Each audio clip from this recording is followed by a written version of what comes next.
Hello, Math Studies students, and welcome to your online lesson.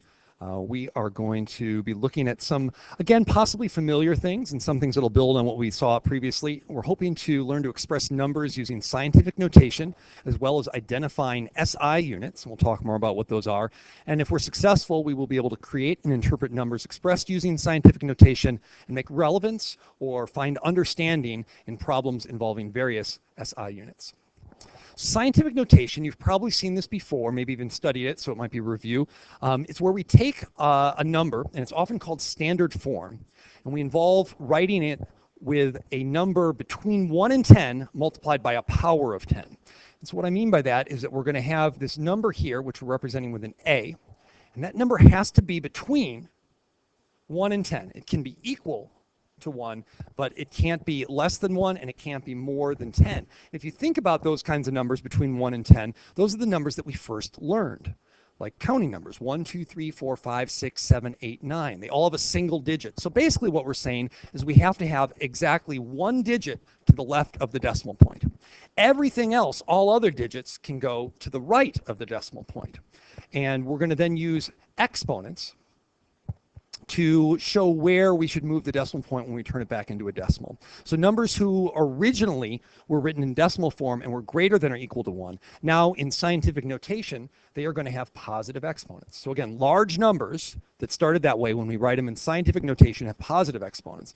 And numbers who originally were less than 1, they're going to have negative exponents. So again, small numbers, when they're written in decimal form, when we write them in scientific, they now have negative exponents. So we're going to look at some examples of that so that we're not just talking about math, but we're actually looking at the different numbers.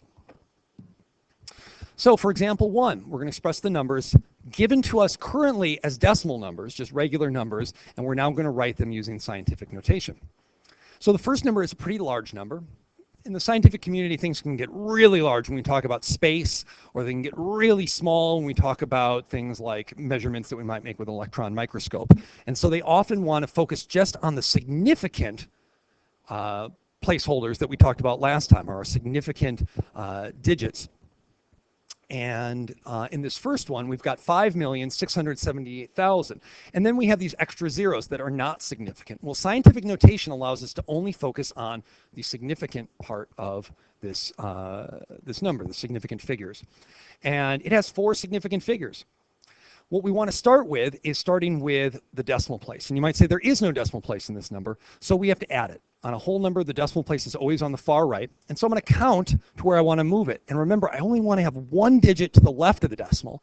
And the most significant digit, or the first significant digit, is 5. So I'm going to move the decimal place so that 5 is the only thing to the left of the decimal. So I move it 1, 2, 3, 4, 5, 6 places. And so now I end up with 5.678. I can lose all those other zeros because they're not significant. And now to make scientific notation, I always have to write times 10 to some power. Well, this number here is just a number between 5 and 6, 5.678. And I want to represent it as something much, much larger. The original number was very large in comparison to 1. So I'm going to use positive exponents. And I ask myself, how many times do we move the decimal? And we moved it 6. And so it's 5.678 times 10 to the 6th power. Moving on to part B. Again, we want to have just one, the first significant figure be the only one to the left of the decimal. So I have to move the decimal over 2 times. I can rewrite that. All of these digits in this number are significant, so I need to write them all down. There's no zeros to drop or anything like that. And then I write times 10. And again, we have a number here that's just a little bigger than 1 without the exponents. And I want to make it a much bigger number, 131. So I have to use a positive exponent. We moved it 2 places, so times 10 to the 2nd power. Moving on to part C. This time we have a very small number, less than 1 by a good measure, 0.000004378. And so we are going to have to move the decimal in the other direction. And when we do that, we moved it 1, 2, 3, 4, 5 places over. So we have 4.378. And again, I still want to have that 4 be to the left, the first significant figure. This 4 right here, I want to make sure it's to the left of the decimal point. And then all those other zeros weren't significant, so I no longer have to worry about them. And how many times did we move it over? Well, I'm going to write that as my exponent, and we moved it 5 places over from its original spot, the decimal point that is. But this time we have a number that's much larger, like $4.38-ish, something like that, compared to this original value that if as money, it would be less than a penny. So it started as a very tiny number. We've made it bigger in scientific notation, so we need to correct for that using our exponents. And we now are going to use a negative exponent. Again, we moved it 5 digits over, but since we made a small number become larger, we need to make this new scientific number become smaller, and we use a negative exponent. Finally, we get to part D here. It's the number 6. Well, I really normally wouldn't put that in scientific notation, but that's what the directions say. And so we have a decimal that's implied always to the right of it. And I don't need to move it at all. There's only exactly 1 digit to the left of the decimal. So I rewrite this as 6 times 10. And how many times did we move that original decimal? 0. We didn't move it at all. And we can talk about this on another lesson, but 10 to the 0 always equals 1. You can check that on your calculator. It always is. In fact, anything to the 0 power is, in fact, 1. And so 6 times 1 gets us back to the original value of 6. All right, on the next slide, we're going to start going in the other direction. So now we are starting with some numbers that are in scientific notation, and we're going to turn them into regular decimal form. Starting with this first one here, it's times 10 to the second. Again, we can see that it's in scientific notation because there's only 1 digit to the left of the decimal. And multiplying by 10 to the second, that's essentially a 1 with 2 zeros after it. And so that'd be multiplying by 100. And so we're going to make our number 100 times bigger, or move our decimal place twice to make it bigger. And so that ends up becoming 357.9, 357.9. Our next one, we have a negative exponent. Negative makes our number smaller. So we have to move our decimal 1, 2, 3, because we had that here, and the negative implies moving it in the other direction to make it smaller. And then I can fill the rest of this in with zeros here. Let me rewrite that to make it neater. So I had a decimal and then 1, 2 new zeros, 7, 3, 4. And then I always like to put a 0 out front for a couple reasons. One, it makes it a little clearer for the problem to know that we are dealing with a number that is less than 1. And also, that way we equate the same number of zeros that we have as our actual exponent here of 3. And if we drop that first 0, then that does not work. Moving on to the next one, we've got 5.36 times 10 to the 9th power. 10 to the 9th power, let's talk about that for a quick second. 10 to the 9th power would be a 1 with 9 zeros after it. So we'd have 1 and 1, 2, 3, 4, 5, 6, 7, 8, 9 zeros after it. That is not thousand, that is not million, that is billion. $1 billion. And so a lot of times when we talk about large amounts, like money, for example, someone might say, you know, the national product or something like that is 5.36 billion. And that's really what they're talking about here. It's a scientific or standard form number, 5.36 billion, or 5.36 times 10 to the 9th, or times 1 billion. So we just need to move our decimal place 9 times. Now, I can't really do it very well over here because if I start doing that, I'm going to really run out of room. And if you want to do that on your own, feel free.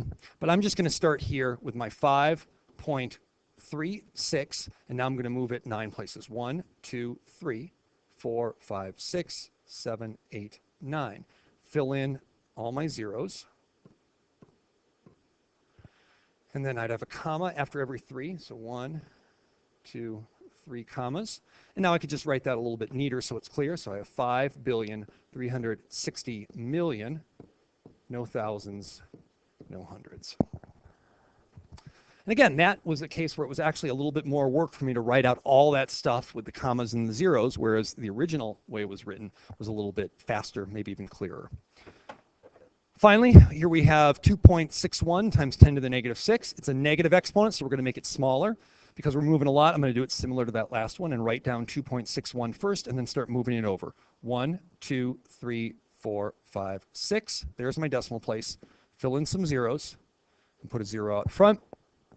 So I've got 0.000000261.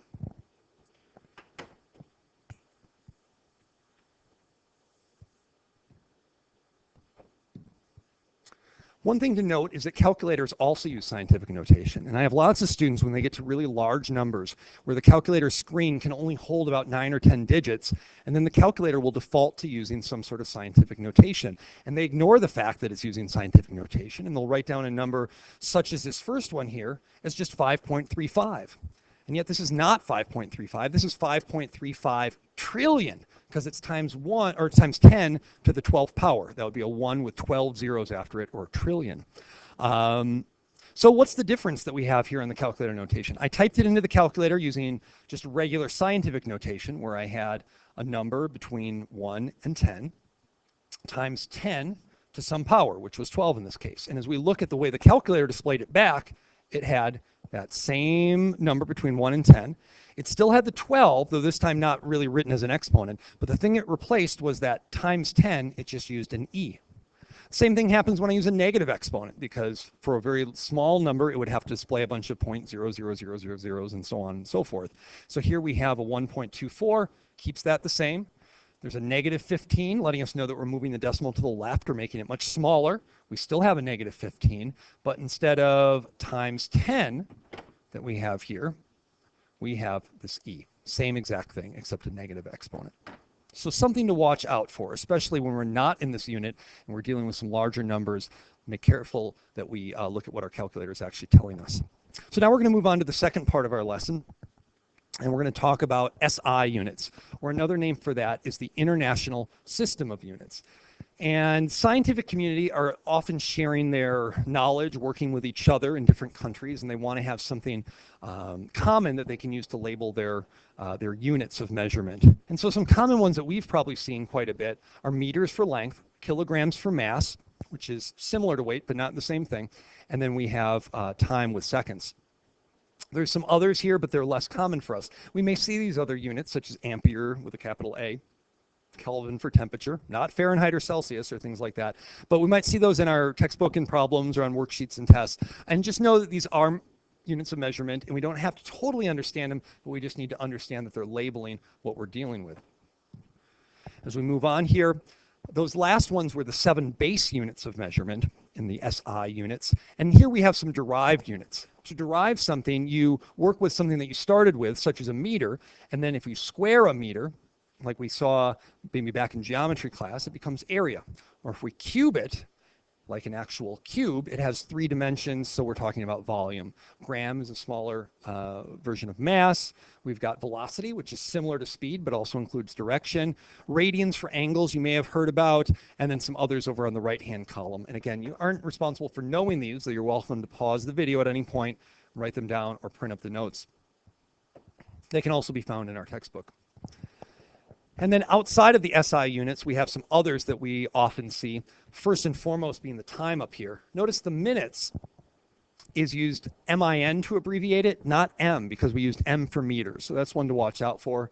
And then a few others that we have throughout here. And again, feel free to pause and notate any of those.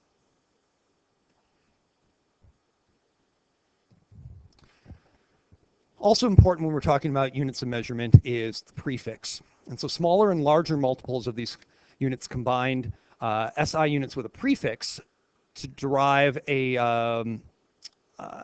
power of 10 essentially, and they allow us to show if something's much larger or much smaller. An example of that would be kilo. We've probably heard of like a kilometer or a kilogram, and that is the same thing as 10 to the third or 1,000 grams. Mega would be 1,000,000 times bigger, and giga, and we hear about that with like megabytes and gigabytes, that is 1,000,000,000 times bigger than a single byte. Also, we're very familiar with millimeters. That's 1/1000th, or 1,000 times smaller, or divided by 1,000. And then there's 1/1,000,000th for micro, and 1/1,000,000,000th for nano.